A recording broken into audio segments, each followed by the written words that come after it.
Israel की air force ने बड़ा हमला किया है। इजराइल ने ईरान की सबसे बड़े एयरबेस को तबाह करने का दावा किया। इस हमले के बाद वहां धमाकों की आवाज सुनाई दी और आसमान में धुएं का गुबार देखने को मिला।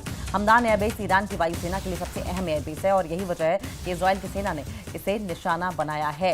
बेहद अहम माना जाता है ये।